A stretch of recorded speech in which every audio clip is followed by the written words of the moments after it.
বিজয়ী ব্যক্তি কখনোই হাল ছাড়ে না, আর যারা হাল ছাড়ে তারা কখনোই জয়ী হয় না। তুমি যখনই জীবনে কোনো কিছু অর্জন করার চেষ্টা করবে, হোক তা সম্পদ, খ্যাতি কিংবা ভালোবাসা, তুমি কখনোই তা অর্জন করতে পারবে না যতক্ষণ না তুমি ধারাবাহিকতার সাথে আপ্রাণ চেষ্টা করবে, এর পিছনে আঠার মতো লেগে থাকবে।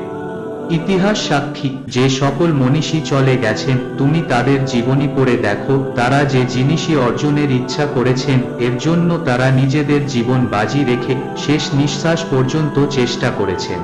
এ কারণে ইতিহাসের পাতায় স্বর্ণাক্ষরে লেখা রয়েছে এইসব মনীষীদের নাম। কিন্তু এর বিপরীতে যারা কোনো কিছু অর্জনের ইচ্ছা করেছে কিন্তু তারা নিজেদের জীবন বাজি রেখে পরিশ্রম করেনি, পথে বিভিন্ন প্রতিকূলতা দেখে তারা নিজেদের সিদ্ধান্ত পরিবর্তন করেছে এবং বলেছে আমার দ্বারা হবে না, তারা কখনোই সফল হয়নি। এডিসন ব্যাটারি আবিষ্কার করেছেন। তিনি যখন ব্যাটারির কাজ শুরু করেন তখন তিনি একদিনে রাতারাতি সফল হননি, তিনি 50,000 বার ব্যর্থ হয়েছেন, কিন্তু তিনি হাল ছাড়েননি। অবশেষে তিনি তার লক্ষ্যে সফল হয়েছেন। কলিন স্যান্ডার্স, যিনি কেএফসির মালিক, তিনি 1008 বার ব্যর্থতার সম্মুখীন হয়েছেন, কিন্তু তিনি হাল ছাড়েননি। এই কারণেই আজ বিশ্বের বেশিরভাগ দেশেই কেএফসি রয়েছে।